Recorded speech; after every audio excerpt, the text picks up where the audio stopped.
example there. So, binago ko lang yung name na to. So, Buzz Lightyear Corporation is projected to generate revenues. Ito. Yung sagot niya, itong, if your page number, ano to?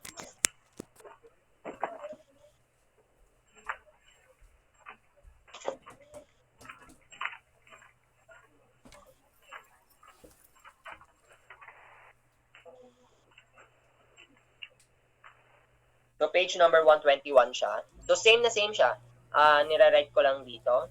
So, same na result. So, ang equity value daw is 22.8.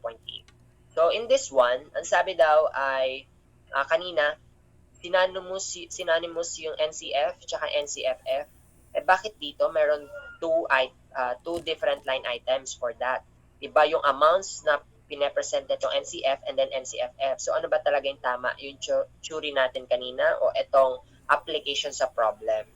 So, in this case, since it is contrasting, we are going to find additional evidence para ma-support natin na equal lang dapat sila. And then, itong NCF na to is not mali.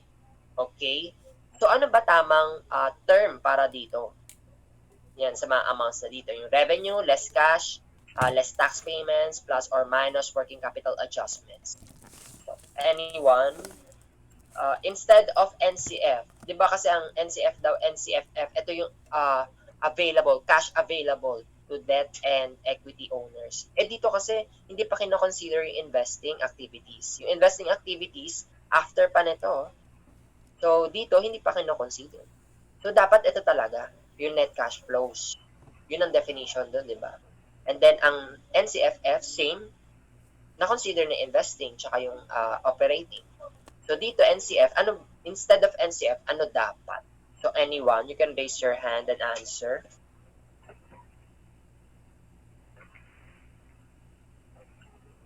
So instead of NCF, sa tingin nyo ito, ano tong revenue less cash, OPEX, less tax payments, plus or minus working adjustment?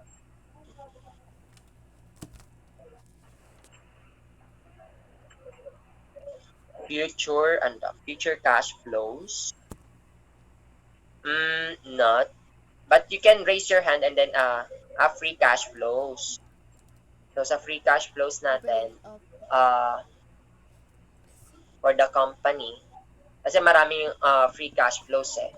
So it can be to the firm pa rin, then to the equity, but we have to be more specific. Na-discuss na rin to in your cash flow statement, in your basic accounting, but you can raise your hand and then speak dito. Kasi whoever got the correct answer, we have an additional score doon sa seatwork natin later on.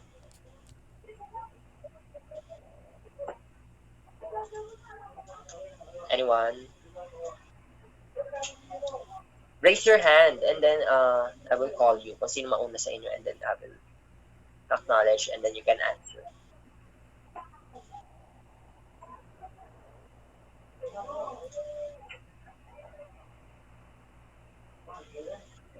Any guesses? Sayang.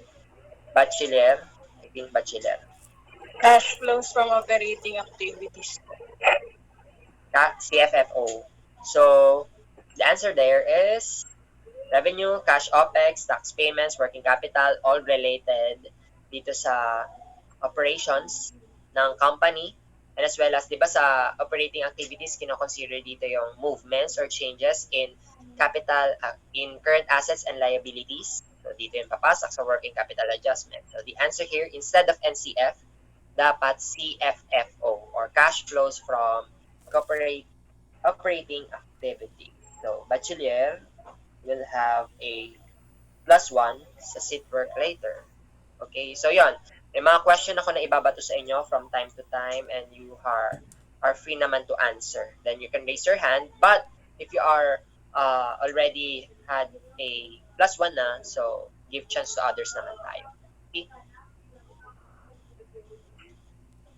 Next. So with this one, dapat CFF to. Then after CFFO. So after nun, i-consider na natin yung investing activity. Pero, sir, ano tong terminal value? Ano ba to? Investing activity. So later on, i-discuss natin kung bakit siya kino-consider din by adding this terminal value dito sa CFFO to arrive at NCFF to the fair. Okay?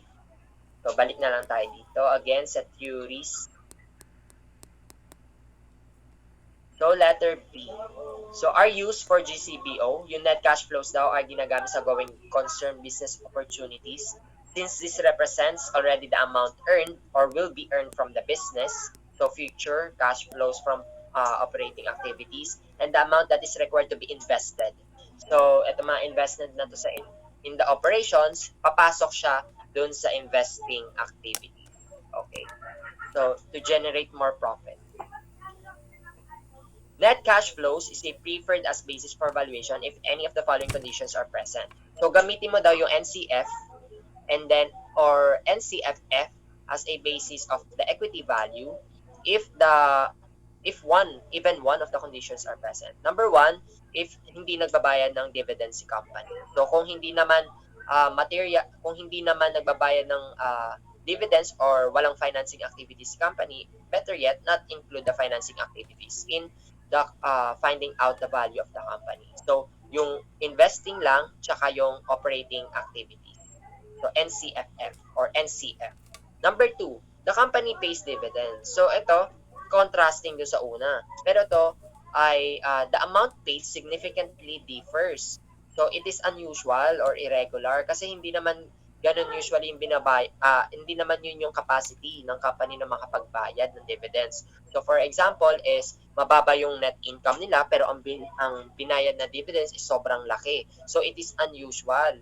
So, if you consider financing activities in the valuation of the company, it will distort the result, di ba?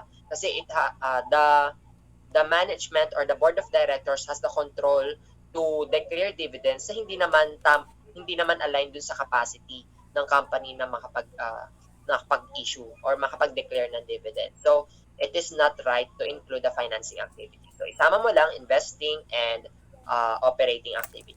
Next, number 3, net cash flows and profits are aligned. Kung aligned naman sila, yung profits at net cash flows, ibig sabihin, yung operating activities natin is nag-align o parang same meron direct relationship with the net cash flows if it is increasing with the increase, if the net cash flow is increasing to the increases in the profits, so gamitin natin yung NCFF.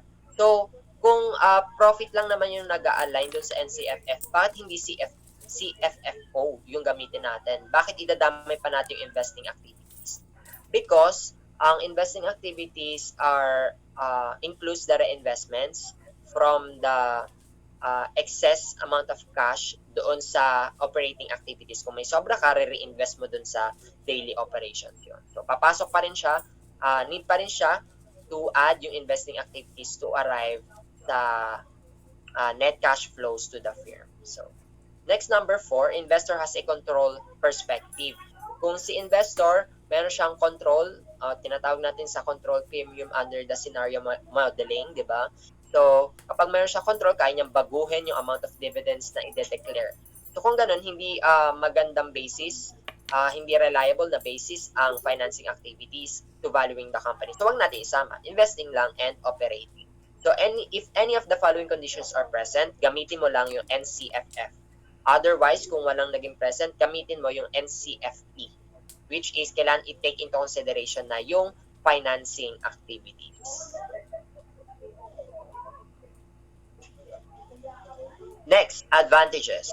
So, ang advantages ng paggamit ng discounted cash flow method is aside from it is sophisticated, meaning detailed talaga yung pag-compute niya, and it is conservative, pinakamababa, ang assumption dito, walang overstatement of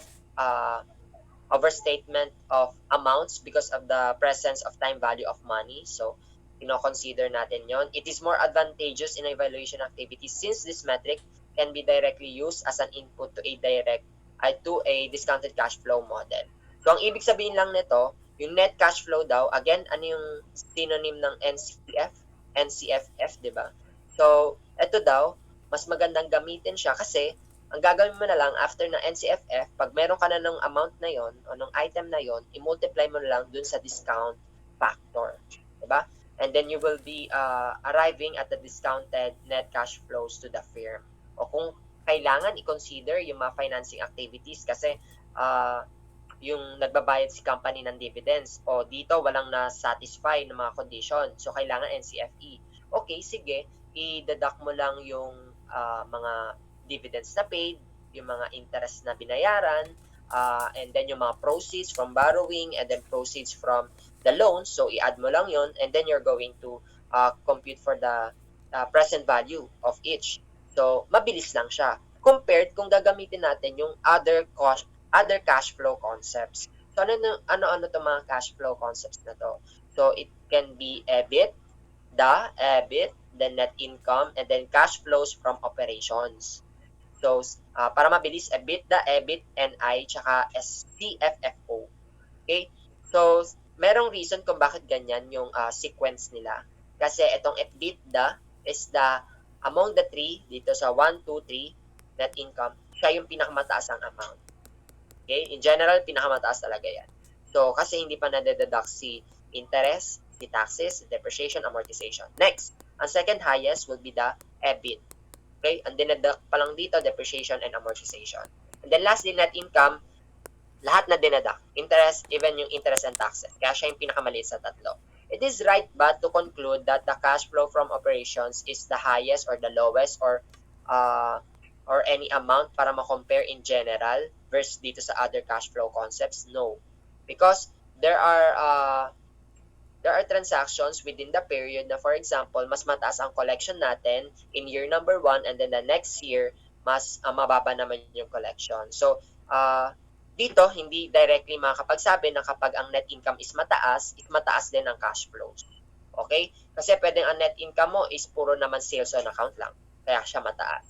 So, ang collection mo next period, kahit mababa ang sales on account pero maraming collection, mas mataas pa rin yung cash flows from operations nung next period compared to this period. So, kapag mga ganong cases, hindi pwedeng i-assume na kapag mataas ang net income is mataas din ang cash flows from operations. So, hindi siya comparable dito sa tatlo.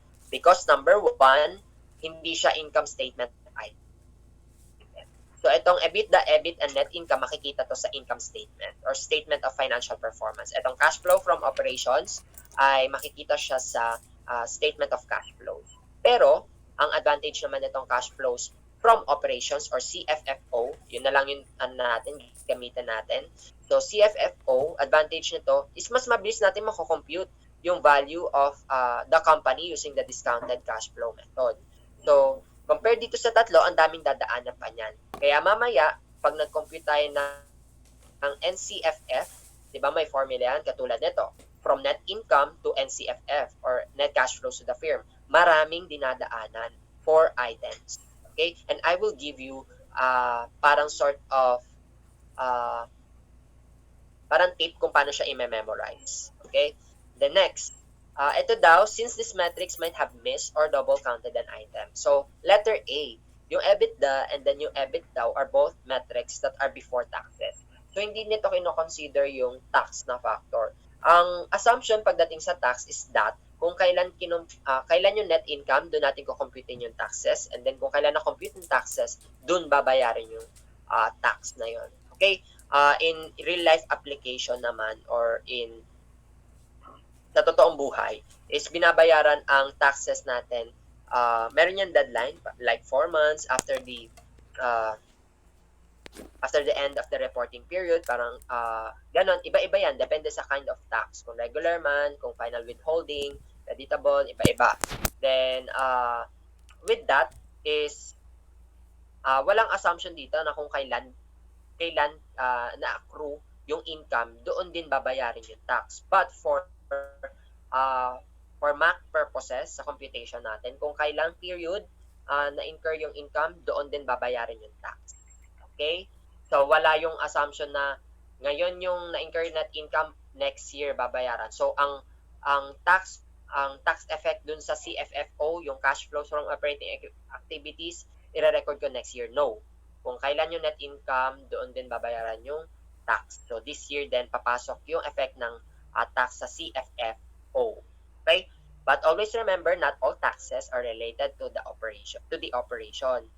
Kanina, na-mention ko dun sa interest. So, interest expense related siya sa financing activity. So, yung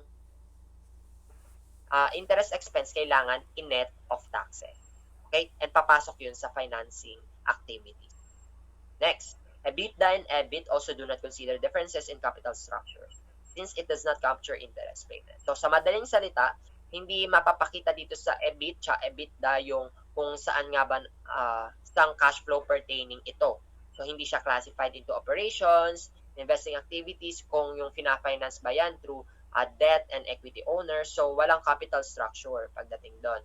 So, with that, the reason being is ito kasing EBITDA and then EBIT, nakikita siya sa income statement, not on the cash flow statement. Sa cash flow statement, kita kung saan capital structure siya, yung activity na yon. So, financing activity, di ba? So, kita mo kung non-current liability, equity kasi nagka-receive ka ng proceeds from loans and then proceeds from ordinary share, from preferred shares. So, kita-kita doon. Same with the balance sheet. Makikita mo rin doon yung capital structure sa income statement, hindi. Okay? So, that's why itong dalawa na to, it does not consider differences in capital structure. Next, all these measures also do not consider reinvestment. So, even dun sa, tong apat na to, all these measures, etong apat daw na to, tandaan nyo na lang, from the highest amount, EBITDA, EBIT, net income, and then CFFO. Lahat daw to na measures na yon hindi kino-consider ang reinvestment. Why? Kasi walang investing activities na kasama dun sa any of those four measures. Sa investing activities kasi makikita natin magkano yung need ni company na i-invest within the period para masustain yung operations. So, with that, hindi natin malaman kung magkano yung reinvest. Cash flows from operating activities. Sir, meron naman tayong CFFO. Alam natin kung magkano yung perang kaya nating i-reinvest. Okay, alam mo, pero alam mo ba, alam mo yung capacity mo, pero alam mo ba kung magkano yung i-invest mo without the investing activity information? So, with that, kailangan alam pa rin natin yung investing activities. So, it does not consider yung any of the four doon, ang reinvestment of cash flows. If you have any question, you can raise your hand para lang baka mamaya kasi pag sa dulo pa kayo nagtanong, nakalimutan na yung topic. Sobrang dami nito. So, next. Importance. Anong importance ng discounted cash flow model? So, in valuation, so analyst, so meron tayong different kinds of analysts, di ba? Fundamental analyst, and then meron din tayong activist investors. Then sila talaga yung matyaga na nagpa-find ng value ng isang company kasi activist sila. They're meant to change the management, papalitan nila yung management. So eager sila na kailangan mapaganda yung valuation ng company kasi nakasalalay dito yung investment nila. Then next, meron din tayong chartist. Yung chartist naman, wala silang masyadong compared dun sa tatlo, dun sa fundamental analyst, sa activist investors, and yung last, yung sa information trader. So sila yung pinaka-least effort pagdating dun sa valuation. So sa chartist, nagbe-base sila dun sa emotion rather than na rational analysis. So next one is the information traders based on new information. So ito, very relevant siya kasi gumagamit siya ng new information. Ano ba yung ginagamit natin sa discounted cash flows? Yung future cash flows, pine-present value natin. Kaya mahalaga ang new information kasi pertaining siya sa future. Any changes sa mga information will affect the future. So, in this one, analysts find analyzing cash flows and its sources helpful in understanding the following. So, kung i-memorize nyo to, QRS, quality of earnings, reliance on debt financing, and source of finance for needed investment. So, sunod-sunod lang yon. QRS. So, first is the quality of earnings. Importante itong pag-analyze ng mga analyst ng cash flows pagdating sa quality of earnings kasi you will be able to determine kung magkano yung parang yung strength ng earnings mo compared doon sa na-realize talaga in the operations. Kasi doesn't mean na mataas ang net income mo dun sa statement of income or income statement is mataas na rin yung quality ng earnings mo. Mamaya, puro naman pala inutang lang ng customers yung goods mo, kaya mataas yung income mo. Pwede yun eh. Kasi ay, nagpapautang pala siya, and then without interest, sige, utang na lang tayo ng utang, bayaran na lang natin, and then kapag kailangan niya na lang ng pera, doon ko na lang siya i-repay. So, with that, yung quality of earnings is low. Next is reliance on debt financing. So, importante to na ma-analyze yung cash flows para malaman natin kung need ba natin pang mag-rely sa external sources, like mangutang tayo sa bangko, kung hindi na ba sapat yung CFFO natin to sustain the operations, di ba? So, malalaman natin dito kung need pa ba natin mag-rely sa debt financing. Lastly, source of financing for needed investment. So, ito naman kung may mga additional capital investments na gusto si company because of this proposed expansion by the management. So, malalaman natin saan maganda. Na-mention din before na alin yung mas mababa, yung cost of equity ba or cost of debt. Ang mas mababa dito yung cost of debt. Usually, ay kasi because it is fixed. So, ang cost of equity is fluctuating, so mas mataas ang risk dito. The higher the risk, the higher the return. Kaya mas mataas talaga ang cost of equity kaysa dun sa cost of debt. Next is, that's QRS, the importance niya. Okay, kung kakabisaduhin nyo pag ganun, pataas na lang. Next is the classifications. There are two levels. First is the NCFF and the NCFE. So, ang first level natin is kino-consider lang dito yung investing and the operating activities. And then sa NCFE, kino-consider dito yung investing, operating, and financing. Another term para sa NCFF is NCF, net cash flows. Okay? And then, before nitong net cash flows, anong cash flow yung before pa nito sana? Kung meron lang parang level 0, yung cash flows from operating activities, di ba? CFFO lang, and then next, CFFO plus the CFFI investing, and then dito sa equity, CFFO, CFFI, and CFFF or cash flows from financing activities. Okay? But in theories natin sa examinations, there are only 2 levels. Okay? So, hindi 3. Mamaya may lumabas dyan 3. So, it is not 3, 2 levels. Net cash flows to the firm. Doon muna tayo sa unang level. It is the amount available to both debt and equity claims against the company. So, if you will notice,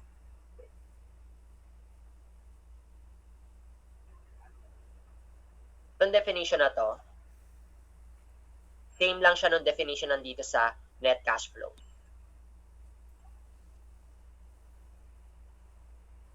Di ba?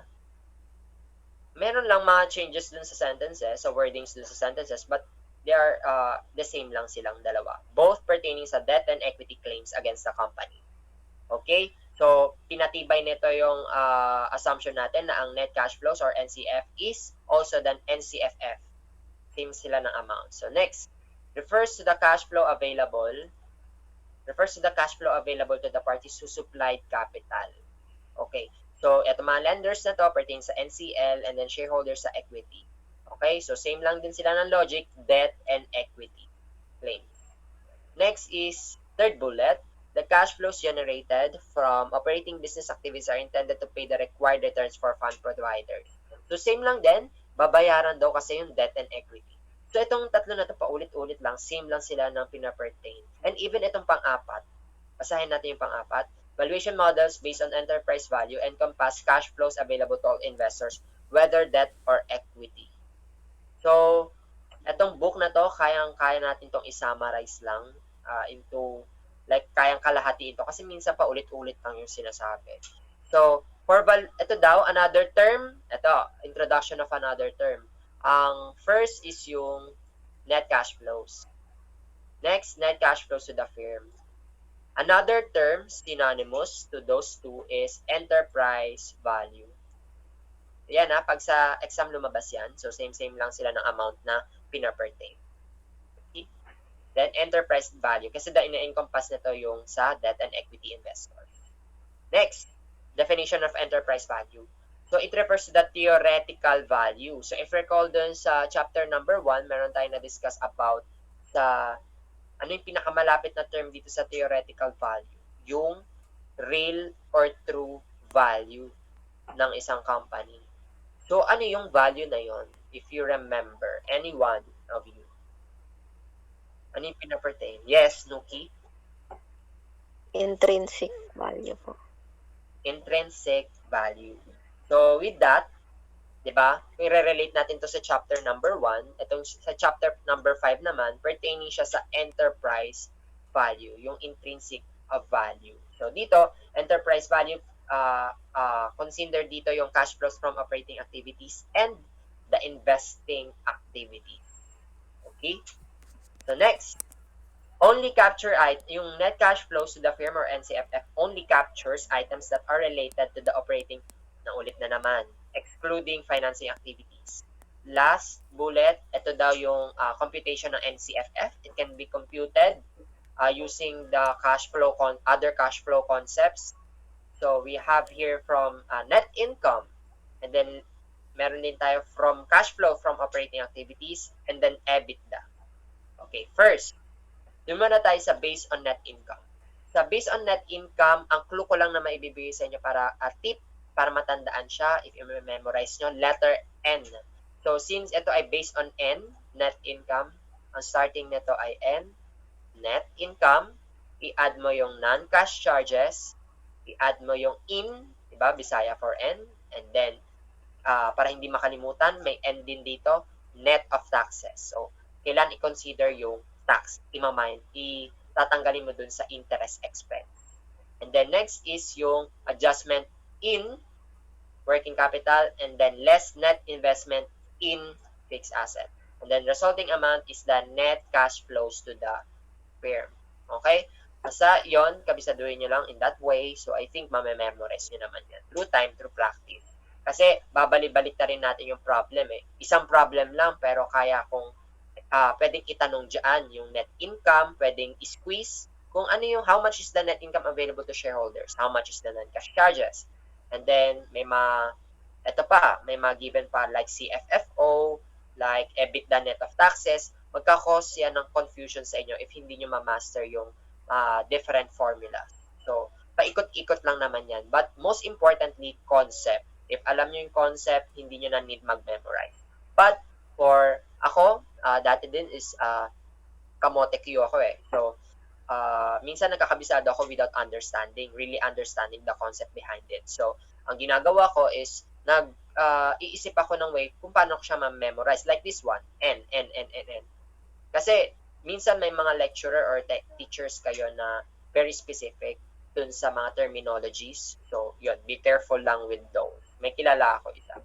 So, dito, yan, ano naman yung reason kung bakit ina-add ang non-cash charges? Since wala naman siyang effect in computation ng NCFF, ang non-cash charges, wala naman talagang cash outflow dyan.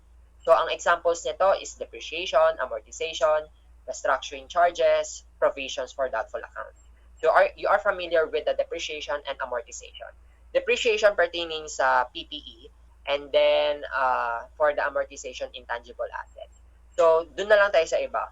Provisions for doubtful accounts. Itong provisions for doubtful accounts, hindi ito yung allowance for doubtful accounts.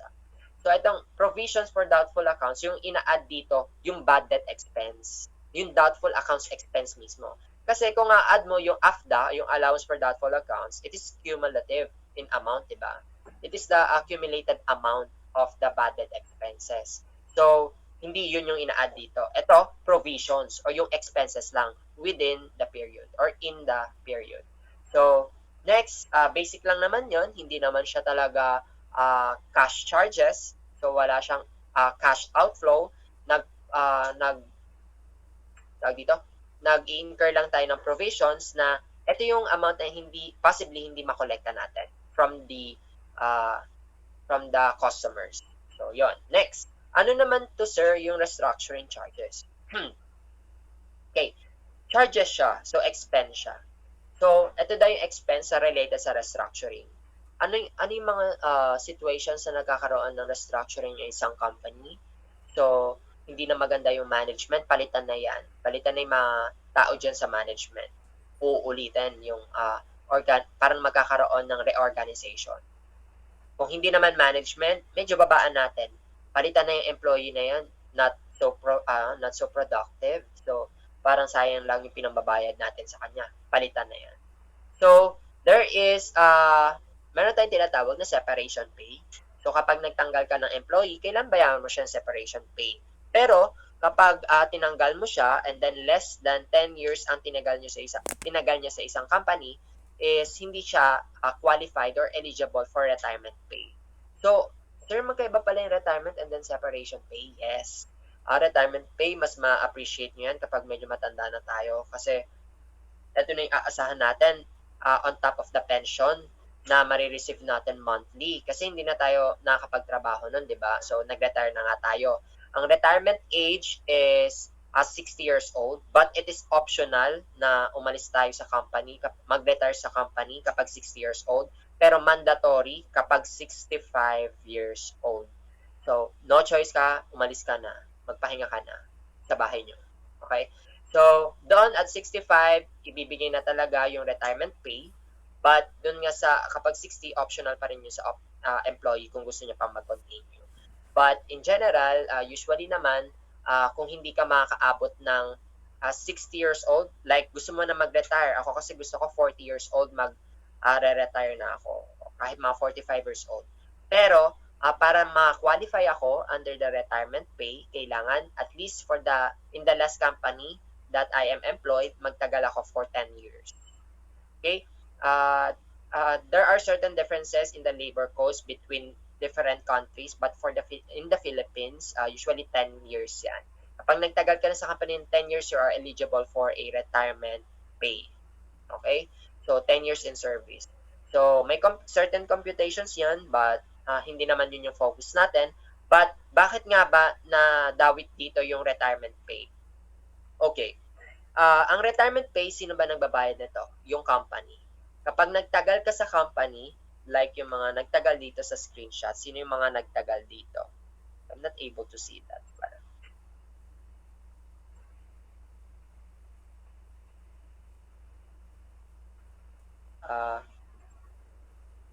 Hindi siya kita.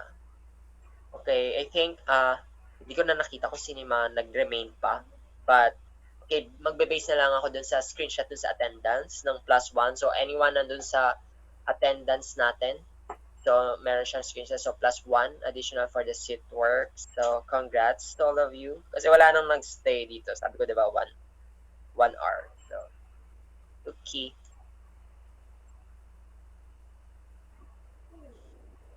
Yan, share ko lang ulit.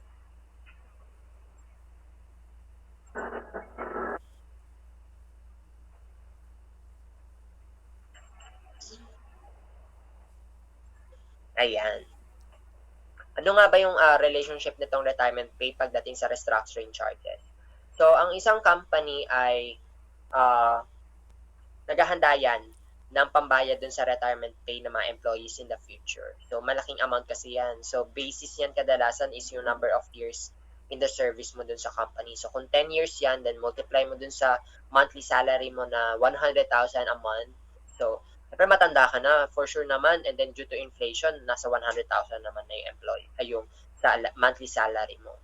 So, kaya nga tayo nag-accountant kasi sabi nila mataas yung sahod eh. So, yun na. I think 100,000 mababa na yun pag medyo matanda na kayo or tayo. So, I think maliit na nga yun.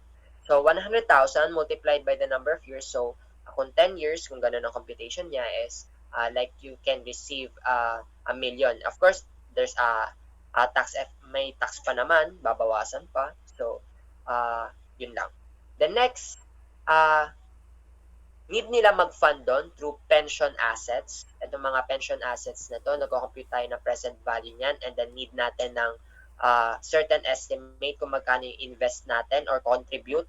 Diba ang contribution sa pension assets, it can be variable or not. So, kung fixed contribution ba or variable based on kung magkano yung gusto ma-receive ng isang employee. So, dito, depende yon. So, sa pension assets, kung nagtatanggal ka naman ng mga employee, like for the separation pay, separation nga, kung 5 years, hindi na sila eligible for the retirement pay dun sa company. So, kung ganun, kailangan magbawas na rin tayo ng mga assets. or yung investments for the retirement kasi konti lang naman din yung makaka-receive ng retirement pay. So kapag nagbawas ka ng assets, 'di ba, ang assets is like an income. So kailangan mong i-reverse ang income. So kapag ni-reverse mo ang income, parang as good as expense kasi binawasan mo yung income. Kung good siya as expense, since ito ay non-cash charges siya, i-add back natin siya. Dun siya papasok dun sa formula na add the restructuring charges. Okay? So, yun lang naman yun. Yung concept behind the restructuring charges. The next one, i-add down natin yung interest expense net of taxes. Bakit? Kasi sa financing activities siya. Okay? And then, sa net income, dito sa pinakauna, is dineduct yan eh. Ibalik mo. Kasi, dapat i-classify natin siya under financing activity. Next, add or less adjustments in working capital. So, ito yung increases, movements in current assets or current liabilities. Okay? So, iba pa ba ito dun sa investments in working capital? So, yung investments in working capital, like kung need natin ng additional contribution from parang finance, magpa-finance tayo. Like kung gusto mo ng additional cash or additional inventory, need mo ng additional 100,000. So, ang net cash flow, ang negative cash flow doon, saan manggagaling? Saan isasama? Sa operating activities. Okay? And then for the financing, so sa financing naman, doon siya maging effect dun sa financing nung sa operation na yon sa financing activity. Okay, so mag-offset lang siya in a way. So dito, ang investment in working capital is less sa operating activity. And then i-add siya dun sa financing through whatever financing sources siya galing. But in the problem that you will encounter in the book, so ililes lang siya dun sa operating activities. Ang assumption is merong reinvestment. So, galing din siya dun sa net income ng company, dun sa operation. Kaya wala nang effect dun sa financing na ina-add. Okay? So, merong reinvestment. So, internal sourcing or funding. Next is the less net investment in fixed capital. So, ito yung investing activity. Then the answer will be the NCFF. Okay? And then, ito nga, mentioned din dito sa working capital, yung excludes movements in cash. Kasi yun nga, hinahanap natin yung cash eh. So, hindi mo na isasama yung movement dito. And then, marketable securities, it can be classified into investing activities. So, ang purpose naman talaga nito is for investment. Then, short-term notes payable, financing. And then, even though short-term siya, maka-classify siya as current liability, pero alamin natin yung intention or yung purpose. So, alam naman natin na as opposed sa accounting standards, ang accounting standards strictly na kailangan sundin mo yan. Pero dun sa management, you have to understand the intention of a certain transaction. So, kagaya nga dun sa pag-classify natin ng interest, hindi na natin siya sinasama sa hindi na option ng operating activities. Kasi para saan nga ba yung interest? Nag-incur na interest kasi nag-finance. So, ipasok mo siya doon. So, more on like professional judgment pagdating sa MAC. So, dito din, marketable securities, investing yan eh. Kaya ka nga meron kang excess cash, mag-invest ka, investing activity. Short-term notes payable, even though current liability siya, anong purpose niya? Para mag-additional investment. And that's saan magagaling yun? Kailangan mag-finance. So, that is related sa financing activity. So, next is the current portion of long-term debt kasama sa financing activity. Even though yung current portion yung minamention dito. So, kung anong puno, siya yung bunga. So, kung ang puno niya ay long-term debt, ang bunga niya din, ang current portion nun, is kasama pa rin sa financing activity. Okay? So, compared doon sa accounting standards na merong options, dito strictly kung saan ilalagay meron. May paglalagyan sila. Next is, etong third is yung net investment in fixed capital. We have in this yung purchases, less sales in fixed capital. So, usually, mas mataas yung purchases. So, mas nagpe-purchase tayo kaysa nagbebenta. Kasi ang assumption kaya ka gumamit ng discounted cash flow model or discounted cash flow method is GCBO, Going Concern Business Opportunity. Kung ang isang company naman ay hindi GCBO, is, parang liquidating, mas marami na yung binebenta kaysa sa pina-purchase. Kaya nga tayo nagpe-purchase kasi nag-expand, more on expansion siya. So, usually, mas mataas itong purchases. Kaya ang nakalagay din naman dito is less. Kasi ang assumption, mas mataas ang purchases. Okay? Yung cash outflows. Bumibili ka ng property, plant, and equipment or intangible asset. Nasaan ka? Okay. So, compared sa mga next natin na computation dito, ikli, Tulugan mo na. Okay, bigyan ko kayo ng idea kung bakit ito yung pinakamahaba. Isipin nyo na lang, sa net income, siya yung pinakamataas ba o pinakamaliit among the three na cash flow concept? Siya yung pinakamaliit. So, mas marami kang adjustments na kailangang isama dito. Okay? So, yung mga depreciation and amortization, non-cash charges yon, i-add mo yon, di ba? Dito kasi sa EBITDA, ayan, ito yung pinakamataas na amount, di ba? So, hindi mo na to kailangan pang i-consider dun sa formula kasi hindi mo pa nililes to doon sa computation. Then dito, financing kasi ito yung interest di ba? So, ayun yung mga certain amounts na kino-consider na pagdating sa EBITDA and then EBIT na hindi kino-consider dito sa net income. So, kaya mas marami siyang items na sinasama sa computation. And then, yon, cash flows. So, sa cash flows, ito yung pinakamaikli kasi ito yung pinakamalapit sa, kumbaga, pinakadikit doon sa computation natin ng NCFF or ng NCFE, yung CFFO. So, you have to add interest expense net of taxes. Bakit? Financing activities to, di ba? Under MAC.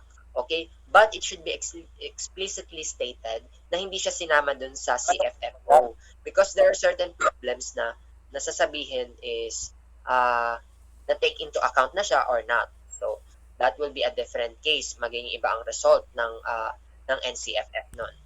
Okay? Kasi mamaya ang CFFO na to is based from accounting standard. Diba? Yung tinignan dun sa statement of cash flow. Pwede din naman, MAC-based siya sa MAC. So, ang cash flows from operating activities dapat talaga is hindi sinasama yung mga financing activity na cash flows. Diba? Kung MAC lang ang masusunod, dapat wala yan dun Nandun siya sa financing activities. But, for the purposes of discussion dito sa book, ang assumption din kasi naman talaga, yung cash flows from operating activities, kinukuha dun sa SCF or Statement of Cash Flow. Kaya, kailangan ni-add back yung interest expense, net of taxes, in and. Okay? So, and then less yung investing activities. Mabilis lang to. Kasi nga, siya yung pinakamalapit sa NCFF. Next, or the last one, from EBITDA. Sa EBITDA, ito yung, sa tatlo, EBITDA, EBIT, and then NI, siya yung pinakamalaki. So, konti na lang ang adjustment compared doon sa net income. Ang adjustment dito, di ba, 4? 1, 2, 3, 4. Dito, 1, 2, 3. So, mas konti na lang kasi mas malaki na yung amount nito. Okay? Yun na lang yung isipin nyo. Mas konti. So, mas konti na lang yung mga adjustments. Ano naman yung ina-adjust? First, sir, kala ko ba EBITDA? From EBITDA, bakit dito net of taxes? Di ba ang meaning ng EBITDA, earnings before interest, taxes, depreciation, amortization? So, dapat, hindi pa tinetake into account yung taxes, pero dito ni-net na. So, wala namang kasing term na EBITDA. Wala namang ganon na encounter sa other books or other references natin. So, dito, sinama na lang siya sa dulo, parang tanggalin na lang daw yung T. So, after taxes. So, bakit na hindi na lang siya sineparate line item? Ba't hindi na lang nagkaroon ng taxes or parang less taxes? Less taxes. Kasi mabilis na naman ang computation nito. Like kung ang tax mo 30%, yung EBITDA mo, multiply mo lang ng 70% to arrive at EBITDA net of taxes. So, it is not worth a separate line item. So, ito na, ang line item will be EBITDA net of taxes. Multiply mo lang to at 70% kung 30% yung tax. The next one is, i-add mo na yung tax savings on non-cash charges. Sir, kala ko ba non-cash charges yung ina-add since wala silang effect? Again, di ba dito sa EBITDA net of taxes is hindi na nga kinonsider yung non-cash charges. So, wala ka na rin kailangang i-consider na non-cash charges na kailangang ibalik. So, dito, yung tax savings na lang. Bakit? Kasi dito ni net of taxes So, kailangan dito i-add back mo yung tax savings related to that. Okay? The next is add less adjustments in working capital. So dito, yung increases in current assets will be a deduction in the EBITDA net of taxes or sa net income. So kapag naman increases in current liabilities, that will be an addition or add back. Next, less natin yung investing activities. Okay? To arrive at NCFF. Okay, for the first part, natapos na natin yung first page. So, meron pang 2 pages, 3 pages to. So, can you please, by raise of hands, kung na-understand nyo yung so far, the topic. So, very clear naman. By raise of hands. Like yung concept behind, bakit ina-add. Kung may question pa kayo, kung gusto nyo ng tips para mas makabisado, yun na yun, na-mention ko na. If kamote kayo like me, so yun, NNN dito, ito lang naman yung pinakamarami. Then ito, pinakamaikli, di ba? I-add back mo na lang tong financing and then i-less mo yung investing, NCFF na yun. Dito naman sa EBITDA, since na take into account na yung cash charges, yung tax savings na lang, di ba? And then, same na to, add less yung working capital and then investing activity. So, yun. Yun, good naman na most of you understand truly the topic, so you can lower your hands na. Baka mangawit kayo. So, next, net cash flows to the equity is the second level. So, it represents the amount of cash flows made available to the equity stockholders. So, ito, hindi na sinasama dito yung debt na owners. So, kasama na lang dito yung equity stockholders, yung cash available to equity stockholders. It refers, yes, Gail, may question about that? Okay. So, hindi lang. Okay. Refers to cash available for common equity. So, same na naman sila ng definition. So, pertaining na lang to sa available to equity. Next, NCFE can be computed from NCFF by considering items related to lenders and preferred shareholders. Itong lenders and shareholders, pasok sa financing activity. I-consider mo daw siya or i-add mo daw siya dito sa NCFF para maka-arrive ka dun sa NCFE. Okay? Then last, ito, the dividend trend is seen as less volatile or volatile compared to earnings as this is managed by the board of directors. So, ito na ang formula niya. So, NCFF, kung saan man siya ang pinagmulan mo, basta yung NCFF, same lang dito sa tatlo na yan. Yan, ang bottom line is NCFF. So, NCFF will be, kailangan natin i-add dito yung mga financing activities like yung mga proceeds from long-term debts, proceeds from borrowings.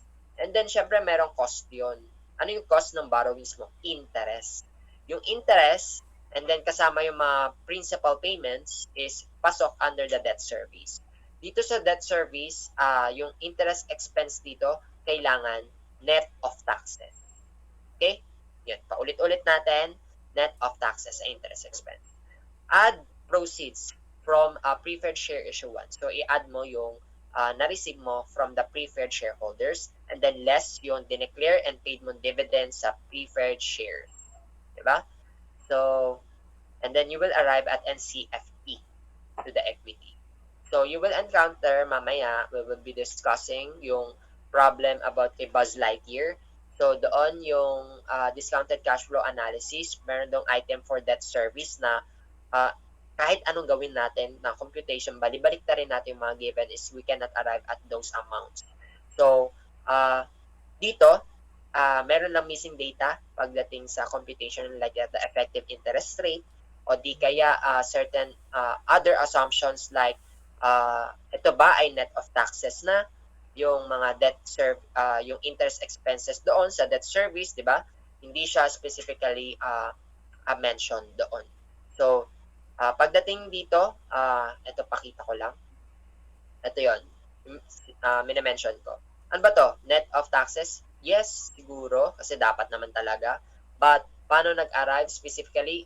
Tinry natin, ako, personally, compute ko siya, net of taxes.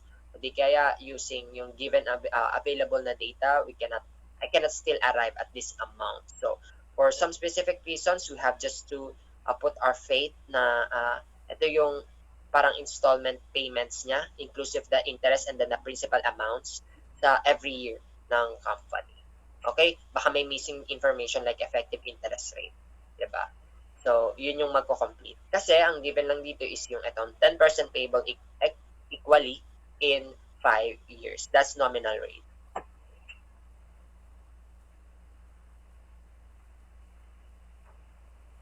Okay. Saan ba ako? Okay. Terminal value. This is the second part na. So, tapos na tayo dun sa cash flows. So, ang cash flows gagamitin natin sa computation ng terminal value. So, sa terminal value, since GCBOs are assumed to operate for a prolonged period to perpetuity, ibig sabihin, ginagamit natin to for GCBO. So, going concern, yung merong going concern assumption or environment ang isang company. And then, kapag ganon, ang assumption is indefinite ang life, hindi infinite. Iba yung infinite sa indefinite. Sa indefinite life ang isang company. So, merong hindi lang natin alam kung hanggang kailan, pero ang assumption natin magko-continue yung growth nito. Kaya gamamit tayo ng terminal value in determining the valuation of the company. Kasi hindi nga natin masabi hanggang kailan, di ba? So, gamitin mo itong terminal value. So, ano nga ba yung terminal value? Naririnig natin yan lagi, even nung midterm pa. But for this topic, ito na talaga yung topic na mag-i-introduce talaga sa specific definition ng terminal value. For GCBO, ang terminal value, this is the amount na representation ng future periods na hindi in-account dun sa forecasted. So, for example, we have their 5-year period, diba? So, ang assumption, for example, ang assumption nito is going concern business opportunity, therefore, you're going to find the terminal value. Okay? Otherwise, kung hindi siya GCBO, you are not, hindi mo na hanapin yung terminal value. Gamitin mo na lang yung available forecasted data. Okay? Meron yung example sa book. Doon sa illustration sa book na 10 years lang daw siya, pero ang given na forecasted data is 5 years. So, even if 10 years yung life ng equipment or ng machinery is, ang ginagamit lang natin sa discounted cash flow analysis yung 5 years, yung forecasted. Okay? But since hindi nga siya GCBO or hindi siya perpetual value yung hinahanap natin, hindi kino-compute yung terminal value. So, walang representation from year number 6 to year number 10. Okay? But for this one, since hindi natin alam, indefinite nga, GCBO, so dito, for example, assumption ganon, is kailangan mag-compute tayo ng terminal value. So, paano natin siya mako-compute? Terminal value is computed as CFN plus 1 divided by R minus G. So, itong CFN minus 1, it pertains to the farthest net cash flow. So, kung anong bago mag-farthest? Farther net cash flow. Ang farther net cash flow, sige sabihin na natin itong 5 or 5th year number 5. So, that's 7.32. That's the farther net cash flow. Plus 1 ka para mahanap mo yung farthest net cash flow. Bakit, sir, kailangan natin gamitin yung plus 1, hindi pa itong amount na 7.32? Because we have to consider the growth variable. So, itong growth variable na to is given ba or not? Not. So, ang answer dyan using this formula is 10%. Okay, mamaya i-discuss natin more onto the formula, but sige, assumption is alam na natin 10%. So, 10%, kailangan nating i-add yon on top of the 7.32 to arrive yun sa amount of farthest net cash flows.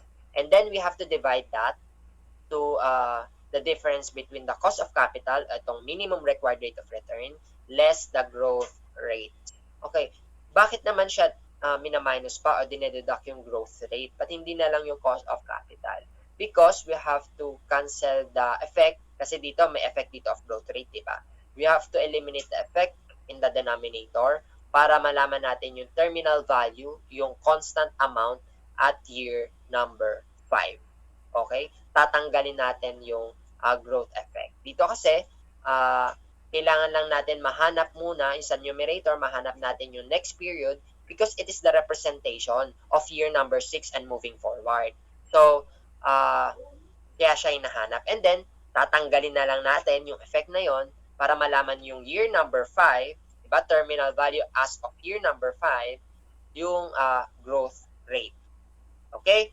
I hope that's clear yung logic behind this formula, but that's it for the terminal value. So, kung bakit ganun yung formula niya. So, ang hinahanap natin terminal value, itong last forecasted year. So, ang amount na terminal value mo daw is 161 peso. Okay, growth rate. Kailan kasi siya dito sa formula natin na less R minus G. So, how much is the growth rate? So, yung growth rate natin is 10%, pero ang computation niya, ito formula, NCFN. So, NCFN, hindi sa plus 1, ibig sabihin ito siyang 7.32 divided by the NCFO, which is yung, itong 5. So, ayun.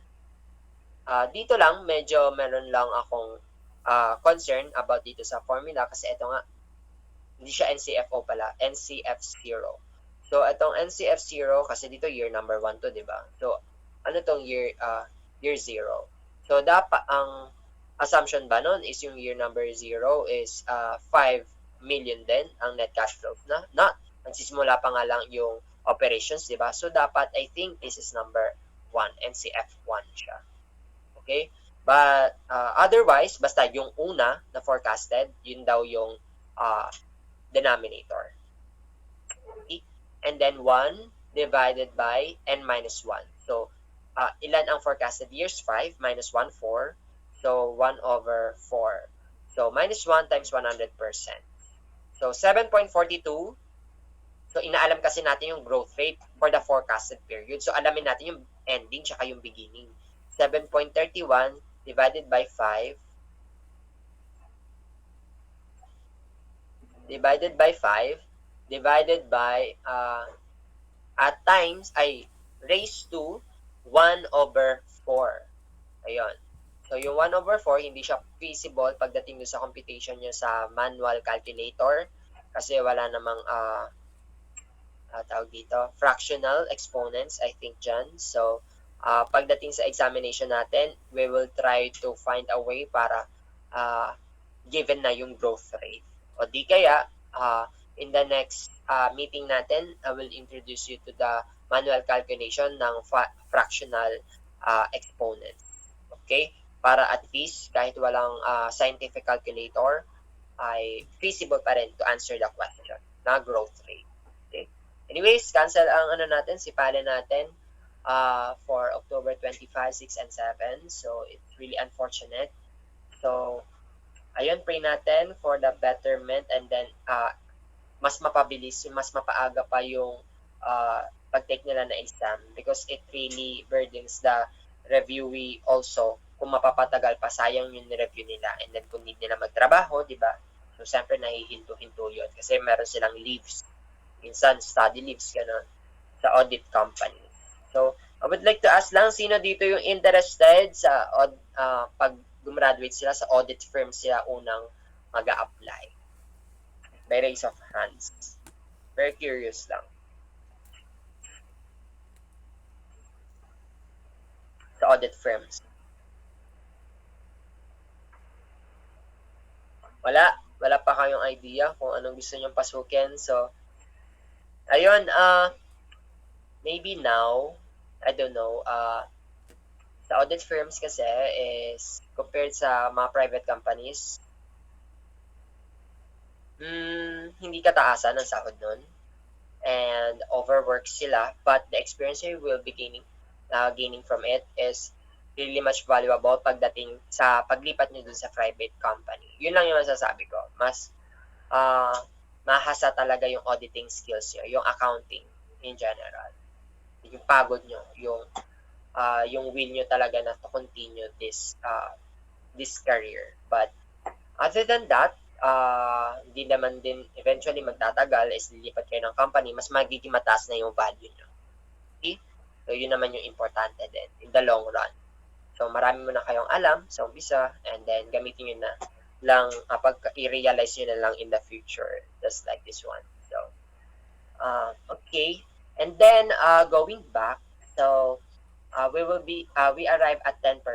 Kasi nga, 7.32 divided by 5 raised to 1 over 4 minus 1 times 100% is 10%. Okay? And then the terminal value, gagamitin natin tong growth rate, which is yung 10%, 15 minus 10. And then kunin natin yung farthest net cash flows, 7.32 times 1.10. Para hindi nyo makalimutan, kunin nyo yung farthest net cash flows, yung representation ng hindi kasama dito sa forecasted. So year number 6, yun yung magre-represent ng year number 6 and moving forward. Kasi nga, di ba, indefinite ang period ng going concern business opportunity. So, kailangan alamin natin yung discounted cash flow nun. Di ba? By determining first the terminal value. So, ang representation, the amount itself, 8.05 divided by 5%, the answer is 161. So, ibig sabihin daw, for year number 6 to moving forward, ang amount, representation amount is 161 pesos. Okay? Assuming that historical growth pattern is undetermined, the terminal value is, so kung walang historical growth pattern, like from nag-start siya at 5, and then naging 7, naging 6, naging 9, naging 100. So iba-iba, wala siyang historical growth pattern. Wala kang makita na certain pattern from one year to another na the same siya from another year to another year. So ang formula nun is that yung growth rate mo is equal to 0. So 8.05, again, yung representation ng future, year number 6 divided by 15% minus 0%, answer 53.66. So you may observe that the terminal value in this case is more conservative by about 107 because mas conservative siya because you do not consider the growth factor. So saan nga ba nanggagaling yung growth rate? Kadalasan ito sa increases in the population. So directly related siya, mas maraming population, of course, mas marami ang chances na mas maraming bibili sa'yo ng mga customers kasi mas mataas ang population. Diba? And then, with that, I hope that is very clear. So, by raise of hands, dito sa computation natin ng terminal value, clear ba tayo? So, hands up kung clear sa inyo yon before we proceed. Okay, yung logic behind. Okay? So, yung TV is representation in the of the future. So, hindi na natin kasi sinasama, hindi na natin sinasama sa forecasting yung year number 6 and moving forward. So, alamin mo na yung terminal value. So, another key information is that kapag hindi sa GCBO, is wag mo na alamin ang terminal value. Okay? So, yan. You can lower your hands na. Thank you. So, I hope that's truly clear. And the next is the discounted cash flow analysis is most applicable to use when the following are available. So, mas maganda siya. Parang ano lang, kumbaga, enhancing characteristics if you're going to relate dun sa basic accounting nyo. Diba, merong mga fundamental characteristics and then enhancing characteristics at yung mas mapapaganda pa. Mas maging applicable si DCF if the financial information is validated. Yung operational and financial information is validated. So, next is reasonable appropriated cost of capital. So, mas reliable kapag yung mga sources natin is from reliable sources also. Like yung Central Bank of the Philippines, pagdating sa risk-free rate, di ba? Ang computation natin ng cost of equity is meron tayong, if you remember, yung risk-free rate plus the beta multiplied by the difference between the market return less the risk-free rate. So, ayun, pino-consider din dun yung proper gathering of information pagdating sa risk-free rate. Kung tama yung kinuha mong risk-free rate, mas magiging tama or appropriate yung cost of capital mo. Next is the new quantifiable information. So, since futuristic ito, nagbe-base ka dun sa ability ng assets to generate future cash flows. So, mas maganda, new ang information mo. Naka-quantify siya into cash flow. So, kung bago mga information, of course, since pertaining sa future ang mga fino-forecast, mas maganda siya. Applicable ang discounted cash flow analysis. At yun na. Example number 2 is the Buzz Lightyear Corporation. Binago ka lang yung name but the given is exactly the same. Has projected to generate revenues, cash operating expenses, and the corresponding tax payment for the next 5 years. So this one, ayan, yung given natin. And the investment in fixed capital that was purchased and investment in the company amounted to 100 million. So itong given natin dito sa table pertaining sa operating activity. Yun, summary lang. The next is ito naman, itong sentence na to pertaining saan? Sa investing activity. Nagkaroon daw ng investment in fixed capital worth 100 million. And then financing activities, ito naman, yung may bullet. So, ang financing activities daw, 60% and then 10%, 70%. Saan ang galing yung 30, sir? Ay, saan ipa-finance yung 30, sir? 30%, if ganyan, silent, ang assumption is galing sa operating activity. So, yun. Finance siya internally. So, if your question, ito na yung step number 5. If you're going to purchase 50% of Buzz Lightyear Corporation, assuming a 15% required return, how much you would be willing to pay? So, dito nagkakaroon ng recommendation kung magkano yung maximum amount na pwede mong i-invest dun sa company to acquire 50% of the equity, the total equity of the company. So, magkano daw yun? So, dito yung sa step number 5, yung recommendations na sa valuation process. Answer. Based on the information, ito nung na-compute daw ang data key results is 22.8. So, i-divide mo lang siya by 2 or multiply mo ng 50%. Answer, 11.4 million. Is that the minimum or maximum amount na you are willing to invest? That is the maximum amount. Okay? Kasi kung alam mo naman 22.8 lang ang value ng company and then 50% lang naman ang bibili mo doon, ang pinakasagad mo na 11.4. You cannot negotiate higher than that unless you will be having a parang but the control, again, is more than 50%. Diba? Na-discuss natin din yan. Ang control, more than 50%. Yung kung natatandaan nyo kay Yanika, so the certain fault lang doon pagdating sa negotiation niya, yung 1% can make a difference in terms of the control dun sa management. If she negotiated dun sa Dragon's Den, na sa kanya sana yung 51% and then 49 na lang yun sa investor, mas may say pa rin siya sa decision making ng company. Diba? So, with this one, 50% lang 50% ang tinatanong niya. So, ito yung willing siya na ito yung pinunta niya dun sa company 50 for 50%. So, whatever reason he may have, so yun, basta 50% lang gusto niya. Baka kasi yung 50% is a majority na ng shareholders. Yung ibang shareholders mo, ibang shareholders ng company is 20%, 10%, less than 1%. So, yon. So, dito meron ka na rin say dun sa management. Next, what faults do I found in this problem? First is yung dapat instead of NCF, dapat CFFO. And then next one, highlight ko ha. Next one, sir, CFFO to, diba? So, operating activities lang. And then after nun, para makompute natin yung NCFF, i-add natin investing activity or i-minus. So, ito, minus nga natin, sir. So, bakit ina-add tong terminal value? Investing activities ba yan? So, that is not directly an investing activities na makikita mo usually sa cash flows from investing activities. Specifically, this is just additional item na kino-consider to arrive at NCFF. Okay? So, ano tong 481.5? So, it is the representation for year number 6 and moving forward since going concern business opportunity. So, that is the amount of the value of the investment in year number 5. Kapag inalam natin yung mga future cash flows ng year 6 moving forward. Diba? Saan ba galing? Ito kasi cash flows from operating activities to, diba?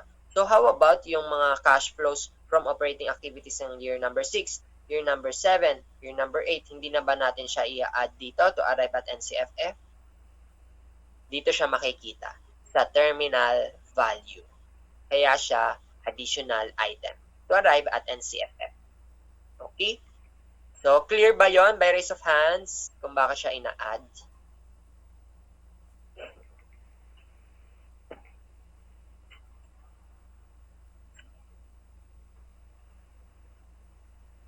Okay. Good. So, with that, second problem. Negative to, sir. Negative 45.86. Pero how come nag-arrive tayo at a positive terminal value? Sorry, may question ba?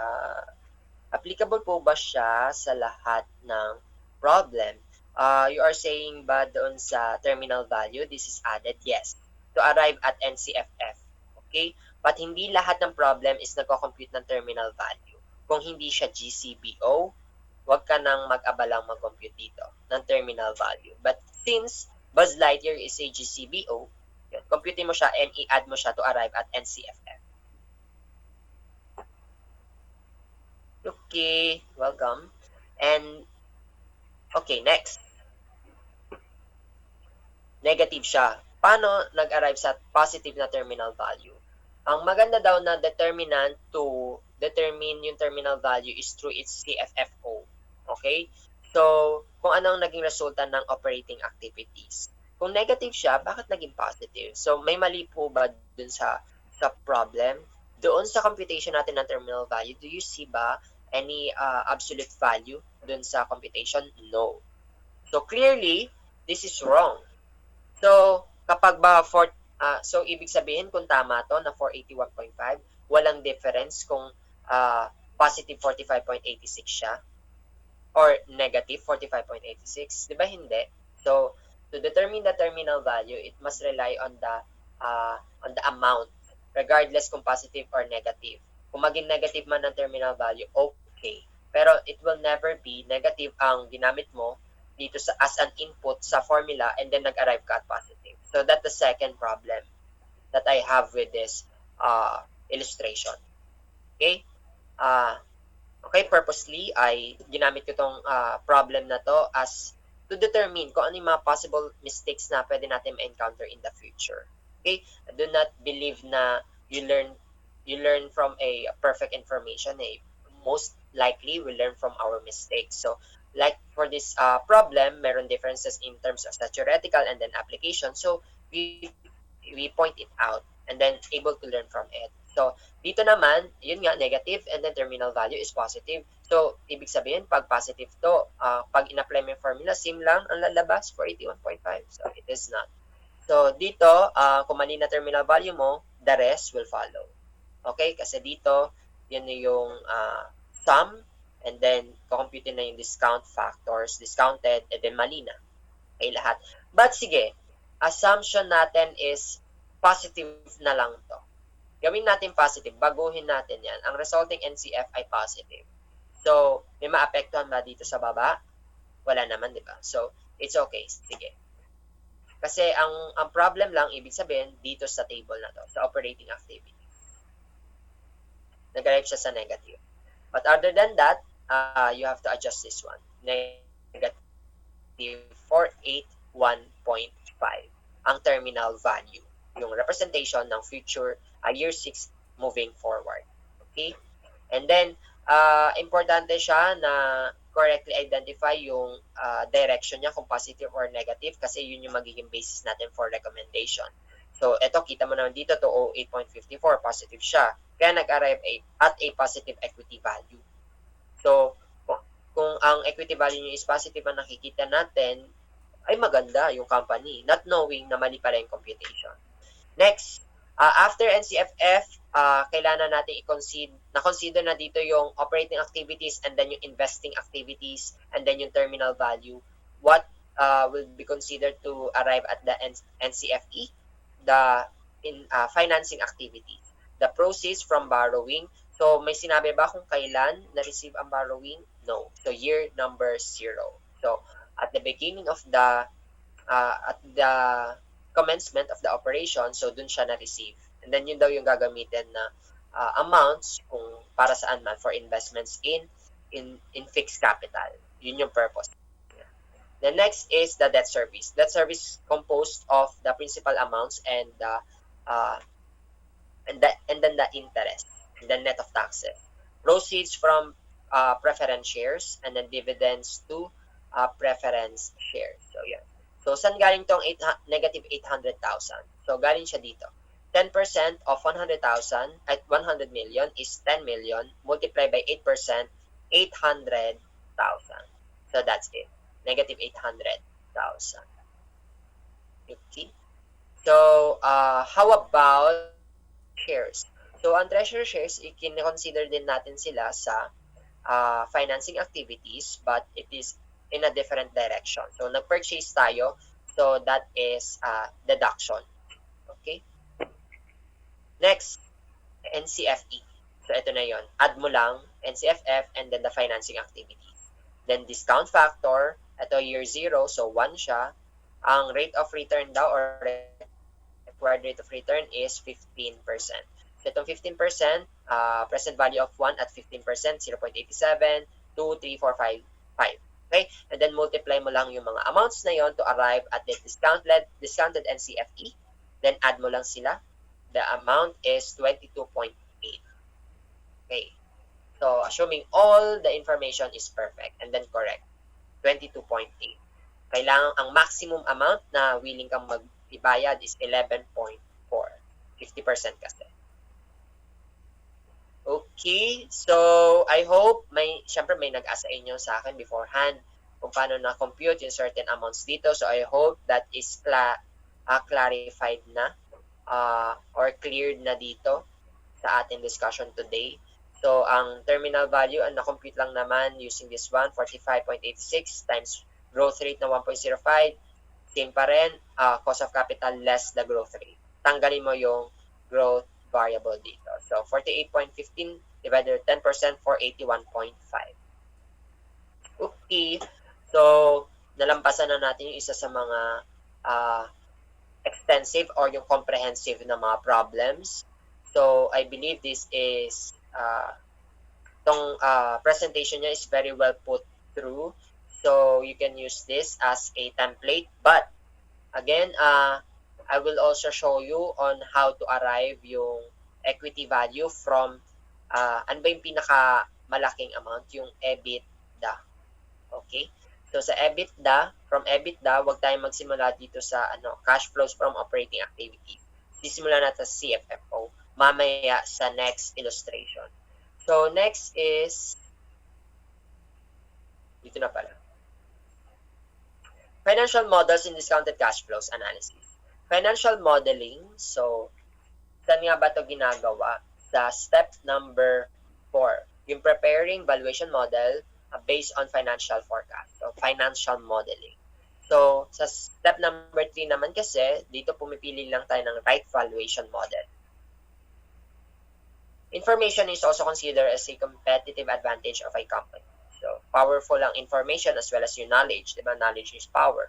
So, magagamit mo siya as a competitive advantage against the competitors kasi you have the right information where to invest, diba? So, most of the companies hire financial modelers to assist them in determining the value of the CBO. Financial modelers normally are economists, FM, accountants. So, most suitable is the management accountant as they have the understanding of operational models and designing in long-term financial strategies. To develop financial models, the following steps need to be observed. So first, sa step number 4 to, di ba financial modeling, step number 4. So all of this will happen in step number 4. Gather historical information. Regardless of the method, kahit book value method man yan, kahit replacement, reproduction, kahit liquidation, kahit EVA, kahit capitalization of earnings, DCFF, kailangan i-gather mo na yung information na nakuha mo dun sa forecasting. Ano step yung forecasting? Step number 2. So, ilalagay mo na siya dito sa valuation model and references. So, sasama mo na siya. So, saan ang gagaling ito mga historical information? It can be from the audited financial statements, SOI, SFP, SCF, Statement of Changes in Equity, Notes to FS. Corporate disclosures. So, ito yung mga plans and strategies of the company na hindi na layout dun sa financial statements. And then contracts, ito na yung mga private documents ng isang company na hindi lang sinashare basta-basta sa iba. dun lamang sa mga parties na intended parties doon sa contract. And then ang samples nito yung covenants, legal risk, and then contingent liability. Covenants dun sa bonds. And then sa legal risk natin, yung contracts natin with the government in terms of sa legalization of our business, like sa SEC, ganon. And then contingent liabilities, kung meron man tayong payments for ESG, sa economic, social, and government. And then, aside from that, yung sa mga warranties natin, kung meron man ganon, so kinasama na rin dito yung sa contract. So, peer information, inclusive dito yung research and then the studies available sa itong mga sources na to, sa research centers of LGUs and the national government agencies. So, number 2, so kailangan, aside from this basic information, kailangan din ng information must be relevant, reliable, and then material. Okay? Relevant pertaining sa kung gaano relevant pertaining do sa period. So, relevant pa ba to, timely pa ba yung ginagamit nating information to valuing the company or not. So, that is relevance. Reliable, kung ang source man natin ay pagkakatiwalaan. Like, kung ito pa ay PSA, BSP, NEDA, may certain authorization to say na and then accurate yung information na ipinoprovide nila. And then the material, kung ang information is immaterial or not material, is we don't need to include that as to reflect as a change, because it may cause for the cost to exceed the benefit. So baka mamaya immaterial naman pala yung changes, and then nag-exert pa tayo hanapin yung information about certain item is hindi siya worth it. So yung effort is masyadong malaki, yung cost masyadong malaki compared to sa benefit. So next is sa step number 4 to, establish drivers for growth and assumptions. So sa growth rate, again, ito yung growth indicators na inflation, population growth, GNP, and GDP growth. So sa inflation natin ay meron tayong formula dyan, yung CPI, Consumer Price Index. So divided by Consumer Price Index on what year na, depending on dun sa year na gusto mong alamin ang inflation, divided by the CPI on the base year. So the Consumer Price Index is the price of the basket of goods. Okay? So yung CPI in the period you want to know the inflation divided by the base year, and then minus 1 times 100%, that will be the inflation rate. Okay? And then the population growth is based ito sa number of population in the current year divided by the sa base year, and then minus 1 times 100%, that's the population. Usually, dun sa growth rate, sales growth rate natin, minsan ginagamit natin dun yung population growth. Mas mataas ang population, mas mataas ang assumption natin in terms dun sa sales. Specifically, kung ang population na sinasampling natin is yung target market natin. Kung ang product natin is pambata, kung nag-increase ang population ng mga bata is compared from one period to another, is magiging mas mataas yung sales growth. Okay? Mas maganda yung mas specific dun sa target market. Next is yung mga micro and macroeconomic factors natin. So, macroeconomic factors, GNP, GDP. Pag sinabi natin macro, whole country. Micro, it is on a specific industry or specific company lamang. Okay? So, itong GNP and GDP, GNP, Gross National Product, it is the summation of all the production within and without the country. Ibig sabihin, outside and inside the Philippines. So, GDP naman, inside lamang. The nominal financial model versus the real financial model, it pertains to the kung may effect ba yung price changes. Kapag sa nominal financial model o yung nominal amount, yung price changes is taken into consideration. So, yung inflation sinasama sa computation. So, for example, year 2024, ang presyo ng bigas is 50 pesos. And then, syempre, with the current administration, assumption is ang inflation rate is 10%. So, 10% of 50 pesos. Next year, ang price na ng bigas is 55 pesos. So, 50 times 1.10. So, 55 pesos is a nominal amount in year 2025. Okay? But the real amount of the in year 2025 is 50 pesos. Tatanggalin natin yung price changes o yung effect ng inflation. Okay? So, I hope that's clear. Kasi kung ang gagamitin natin na amounts doon sa net cash flows ay nominal amounts, kailangan ang cost of capital natin, kasi sinasama dyan yung inflation rate is the cost of capital. So, kung ang cost of capital natin, tinake into consideration yung inflation, okay, good yon. Kasi pareho mong tinake into consideration both dun sa nominal amount, dun sa cash flow amount, and dun sa cost of capital.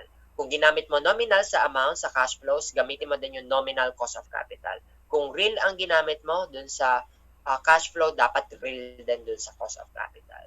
So, I hope that's clear again. So, mamamali kayo kapag contrasting na models, financial models ang ginamit nyo. Number 3, dun sa step number 4 ng valuation process. Determine the reasonable cost of capital. So, yun, babalik lang tayo kung sa pwedeng magandang source ng cost of capital natin sa PSP, sa risk-free asset, etc. 4, apply the formula to compute for the value. So, kung need mo pa computation ng terminal value o ng terminal value, and then more. So, ayun. And then the net cash flows to the firm, net cash flows to the equity, whichever is applicable, diba? So, kapag no dividends naman, is wag nyo na isama yung financing activity relating do sa dividends. Pero kung dito significant yung change, so wag nyo na rin isama yung financing activity related do sa dividends. So isama, so ang gagamitin nyo na lang yung NCFF. So you have to find the proper value to use to apply dun sa formula. Okay? And then make scenarios and sensitivity analysis. So scenario modeling includes the lack of marketability discount, illiquidity discount, and the equity control premium. Equity control premium or control premium. So, with that, kailangan siyang i-consider doon sa scenario modeling. Okay? Kung yung control premium ba will have an effect in determining the dividends, di ba? So, nakadepende kasi yun sa majority shareholder o yung pinakamalaki ang share capital or ang percentage of shares dun sa capital ng isang company dun sa declaration of dividends. So, it will have an effect. So, sensitivity analysis naman, papasok dito yung growth rate, then what will happen to the equity value kung ang growth rate na kinonsider natin is 10%, not 12%, o di kaya mas mababa, 8%. So, yun yung mga sensitivity analysis. Aside from the growth rate, yung mga demands, kung mas mababang number of units ang ma-sell natin from year number 1 to year number 2, iba-iba, ganun, etc., etc. So, in short, sensitivity analysis, yung inaalam natin kung effect ng isang change dun sa isang variable affected the equity value dun sa final amount. Okay? And then, for the last topic for the theories, components of financial model. So, para complete yung well-documented yung valuation process mo, it must include the title page, provides overview, yung understanding of the company, what is the project na ina-assess mo yung investment, specific ba yan sa one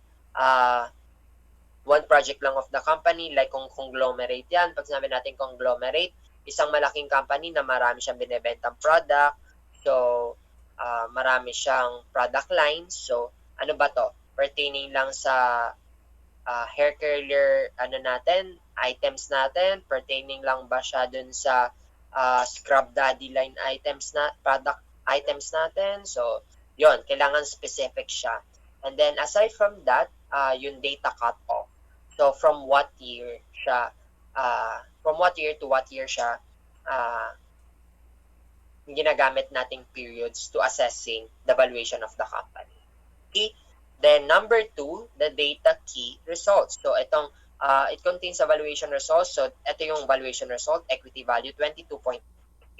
And remember, dito, yung mga amounts dito are not hard-coded. So, lahat ng data in the second and the data key result must be linked kanino? Assumption sheet.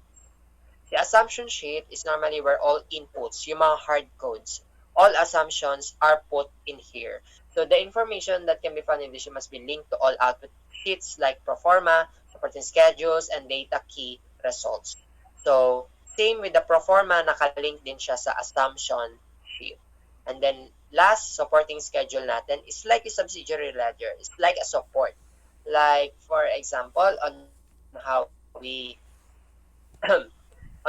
arrive at the ending balance of accounts receivable. So, anong computation yan? So, beginning nun, and then meron kang sales on account. Yung sales on account, like nung sa long exam natin, di ba? Sinasabi ang credit sales is 10% of the total sales within the period. So, yung assumption na 10% of the sales is credit sales is papasok sa assumption sheet, but yung amount na na-arrive from that is papasok doon sa supporting schedule. Ang schedule, isipin nyo na lang yung breakdown kung paano na-compute yung mga final amounts na makikita sa balance sheet. So, ito yung, sa madaling salita, parang siya yung notes to FS din, in a way. So, itong notes to FS, ito yung mga support doon sa phase of the financial statement. Ang phase, itong tatlo, income, FP, and cash flow. So, that's it for the theory. So, by raise of hands, do you understand chapter number 5? Medyo exhausting. But, yun, I hope you get the gist dito sa topic natin. Sige, 15, 16, 17. 17 lang, how about the others?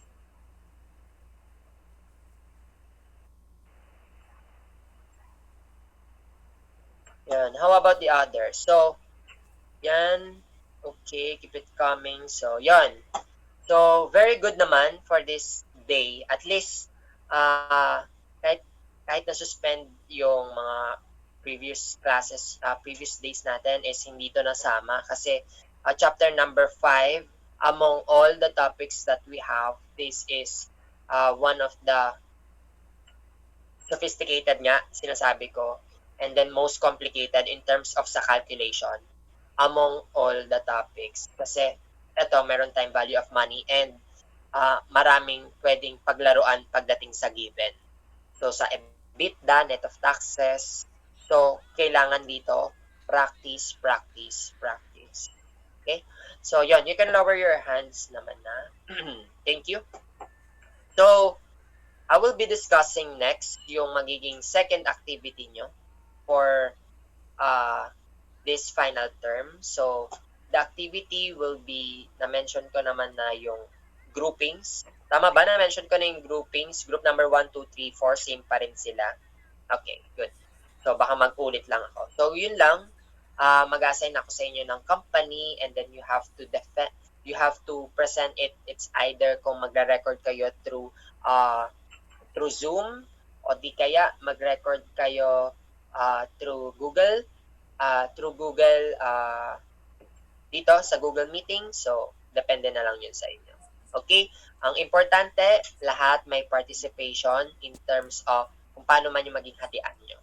So, I think, since 4 kayo, 28 divided by 4, 7. So, you can assign someone from the understanding of the company. You can assign dun sa step number 2, 3, 4, 5. Siyempre, mas marami dun sa mga complicated na step, like step number 4, dun sa computation. So, i-assign nyo na dun yung leader nyo kung siya yung pinakamagaling pagdating sa computation. Kung sa math theoretical siya magaling, maganda din siya dun sa step number 5. So, dito na kasi matetest not only yung theoretical understanding but yung also yung application kung tama ba yung magiging recommendation nyo. So, dun pwedeng tadtarin kayo ng investors and other groups. Okay? Remember na not only me, I will be asking you pagdating dun sa day of the presentation nyo. After nung presentation nyo, like kung magbibigay ako ng 30 minutes or 15 minutes lang, or even 10 minutes, that's okay. 10 minutes is after nung presentation natin, please reserve pala a projector, So, Francisco, so please reserve a projector on November 9. So, and then, we can start na lang pala bunutan kung sino ang mauunang group. And then, after ng 10-minute presentation nyo, is we will be the panelists or yung ibang groups is mag-a-assign nyo ng certain question about your evaluation process. It can be on the computational side or theoretical, i-question kung bakit yun yung evaluation model na ginamit nyo o di kaya may nahanap sa inyong mali sa computation and that's very difficult na i-defend pa kasi magre-recompute kayo. So, make sure within the span of 2 weeks is na-ready nyo na well. Aral nyo na yung valuation ng company. So again, I can assign you a company from different industries. Like pwede akong kumuha sa food industry, pwede akong kumuha sa service industry, sa airline. So different yan. So yun, I will make sure that it will be a head-to-head na comparable yung mga companies nyo. So, para hindi siya yung mas mahirap yung isa over the other. Okay? So, but hindi naman siya exactly na magiging same yung difficulty. Kaya magkakaroon din ng bunutan dun sa companies na ma-assign sa inyo. Okay? Siyempre, yung mga leaders na yung makakapag-communicate sa akin doon. Okay, so other than that, I will show you one last problem, diba? So, ang mga problems na na-discuss natin today, if you remember, is Woody and then si Buzz Lightyear. So, yun naman yung main theme natin for this day, yung Toy Story, kasi magkakaroon daw ng Toy Story 5 or 4. So, next year ata siya ipapalabas. So, I'm pretty much excited because ang kalaban naman ng ni Woody and then yung ni Buzz Lightyear is not the ordinary toys. So, ito naman kalaban nila yung mga gadgets. So, pretty much interesting. So, considering na ang Toy Story has been a movie na kinalakihan ko din. So, yun. Kung hindi kayo pa nakaka-relate, still you have time. Holiday natin, November 1, November 2, wala tayong pasok. So, you can use your spare time to watch that. And I can say na it's worth naman din na to watch. Aside from dun sa mga horror movies. Dun sa mga horror movies, recommendations about that, sa mga series, fan lang ako ng Final Destination, sa mga Screams, lahat yan napanood ko from the very first to the latest na movie installments nila. So, yun. And, what more? Okay, I will show you na last example para lang meron kayong guide in terms of kung ako yung mag-represent on November 9, this is how I am going to present it. So, using the problem number, wait I will show you another screen.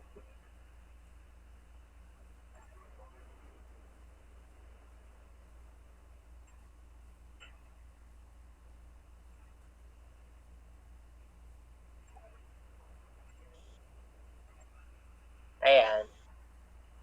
So, please, can you thumbs up kung kita nyo na? Ayan.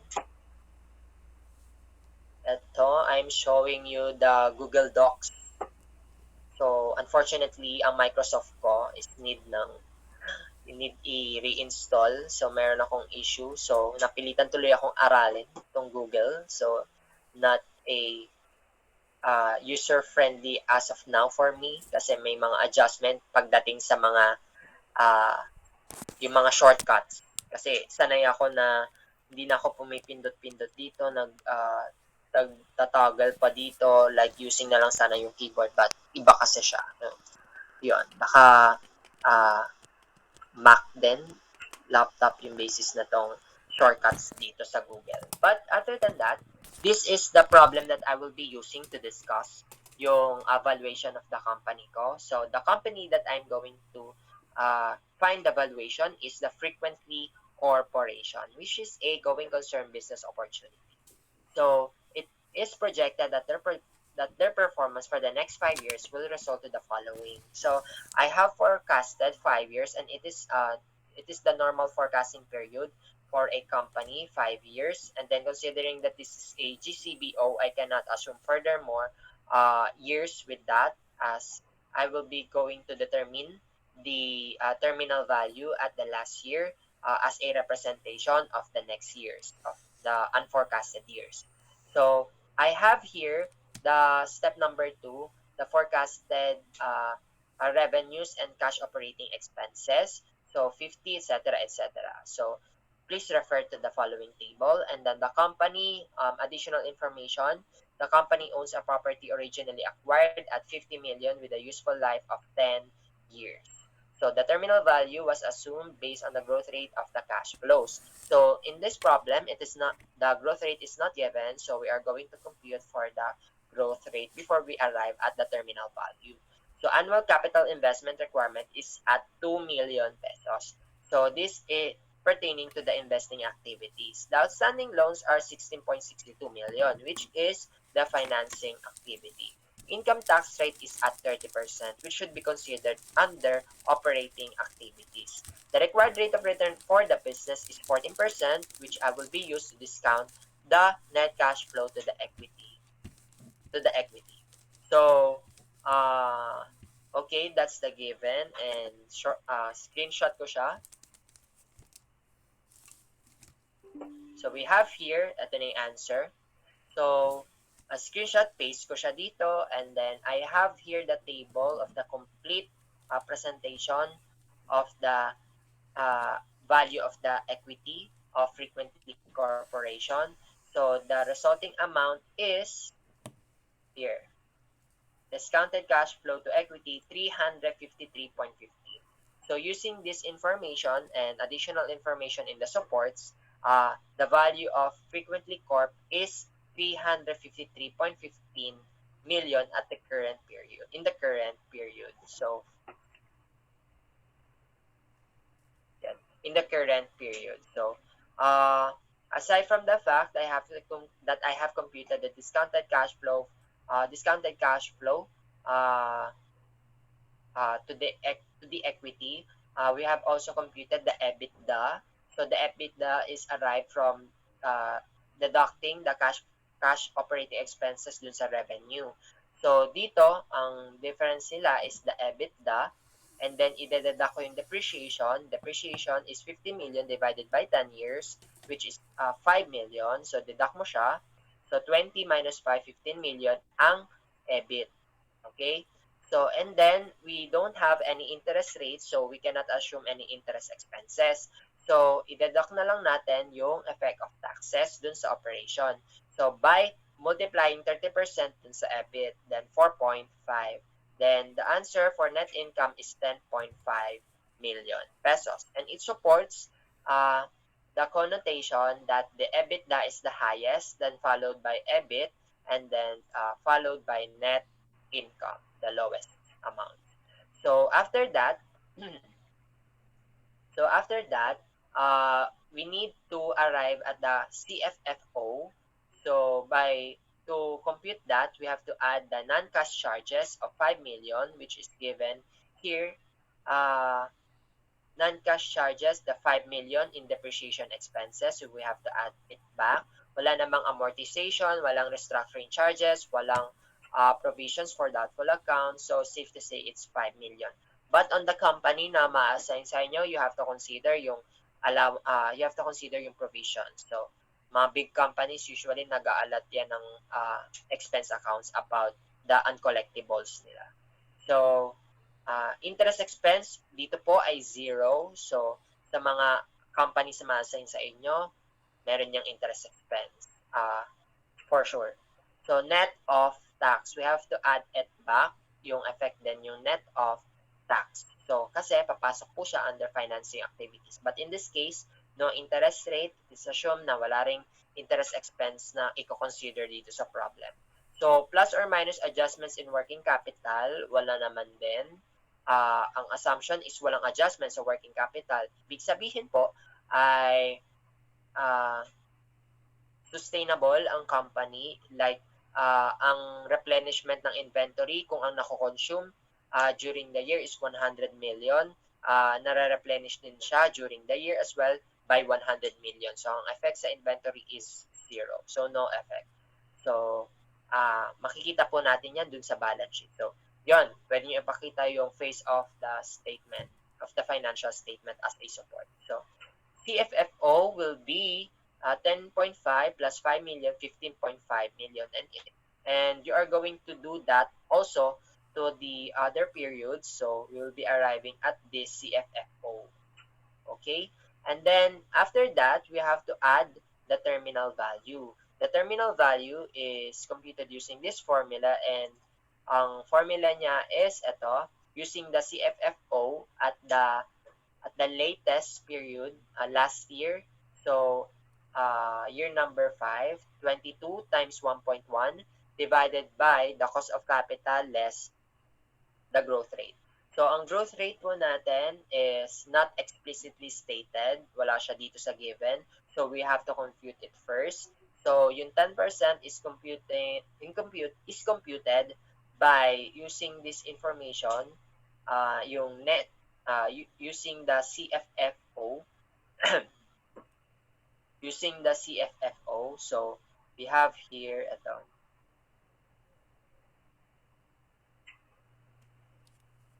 43 point, wait.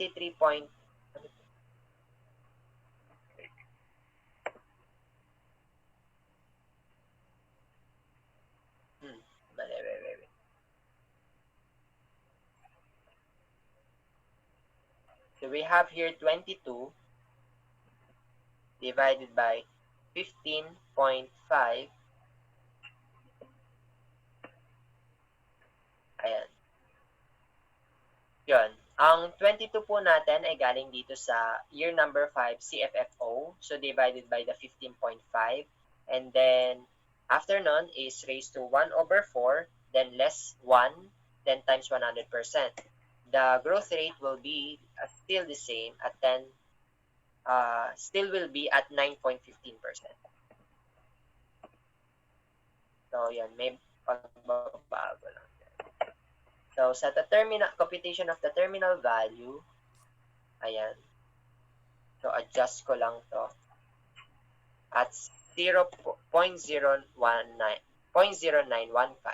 So, then dito, 0915.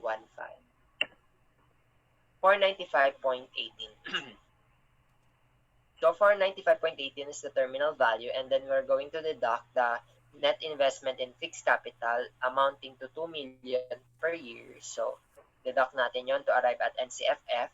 And then, the amounts are here. And then, kapag tinanong sa inyo, even dun sa mga examinations natin, ay how much the NCFF? Kung ang tinanong is for year number 2, ang sagot nyo 14.9. Pero kapag ang given lang is NCFF, you have to use the present value of each, and then sum nyo sila. Okay, so dapat discounted NCFF. Why? Ba't hindi na lang i-add natin, sir, silang lahat? Because these are not comparable data. Kasi, yung time value ng year number 1 is different dito sa year number 2. So, hindi lang sa basta-basta ina-add. So, we have to get the present value of each para maging comparable sila at year number 0. Maging comparable sila sa isang period. Okay? So, ayun, kahit sinabi dito, NCFF, discounted yan. Next, the answer with that will be, ito nakalagay.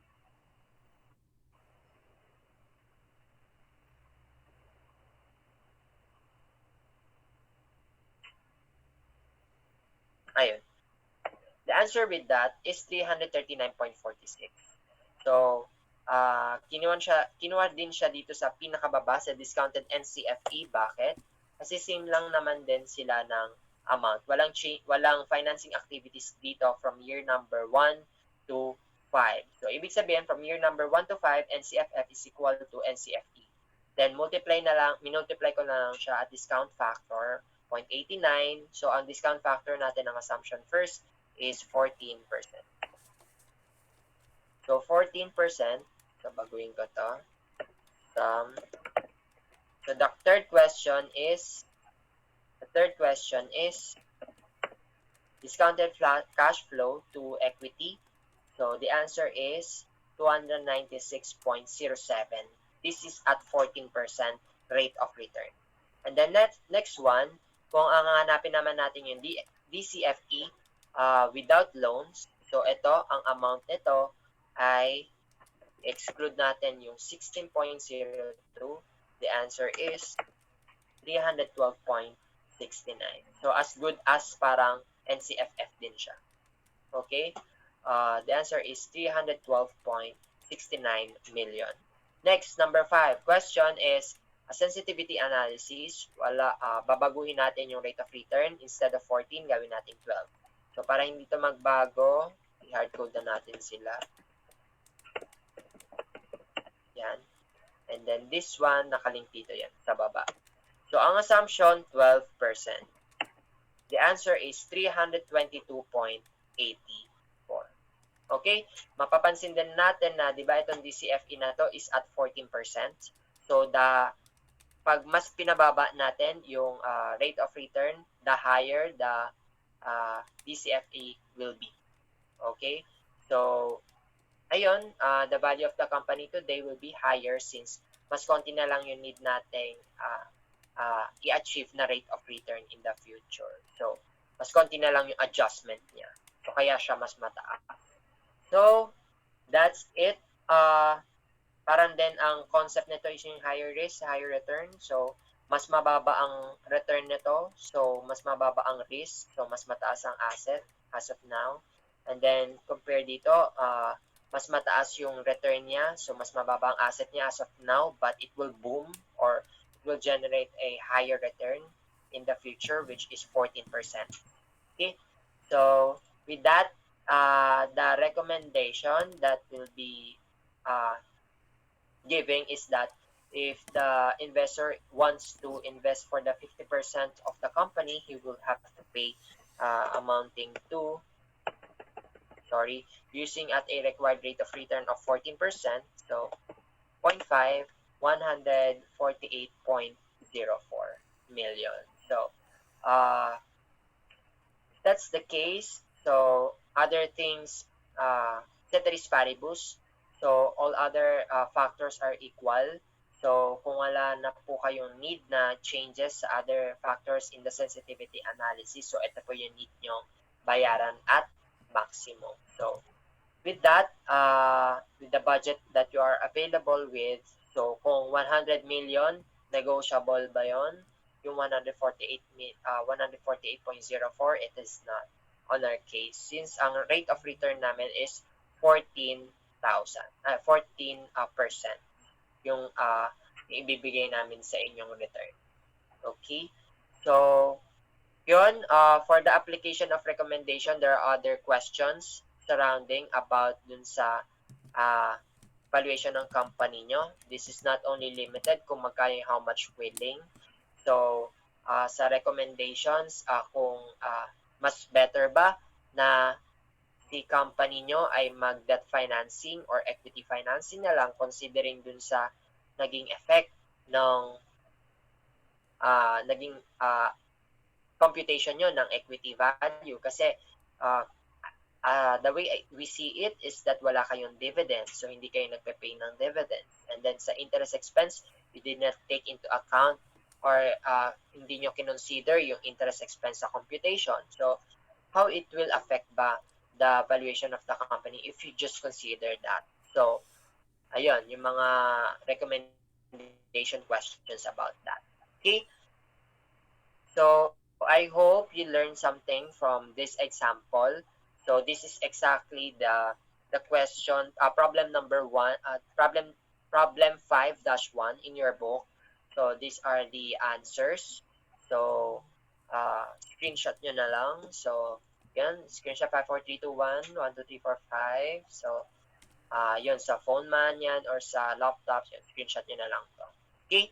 Basis for your, and then, yung problem, yung mga succeeding problems, I will be sharing you na lang in the succeeding days. So, this is only one of the problems included with that. So, prepare for your presentation well, and then I will be giving you the specific guidelines doon sa GC na lang natin in a form para mas clarify, clear yung presentation natin. Other than that, Miss Francisco, please reserve a projector, and then we will be having our seat work na lang face-to-face next meeting. Okay? Una muna yung seat work and then yung presentation. So, I hope you will be having a very, how do you call it? Very meaningful holiday for the All Saints Day and then the All Souls Day. And I hope and I pray for everyone their safety. Baka may dumating pa ng mga future bagyos or typhoons. So, stay indoors. So, use your time to review and then reflect dun sa mga topics na nahihirapan pa kayo. So, I hope everyone used your time well, and see you again in 2 weeks, November 9. Sana hindi na siya online class because it's much more fun kapag nandun tayo sa face-to-face. Okay, so I will not take much more of your time, and then further announcement, sabihin ko na sa GC. Thank you everyone for listening and attending today's session. Bye everyone, good night and good evening. Sir, pwede niyo po ba? Okay, sure. I-share ko na lang siya. So, that's good about the Google Sheet. So, pwede ko siyang i-share na lang yung link niya. Okay? Bye-bye! Thank you po. Thank you. Thank you po.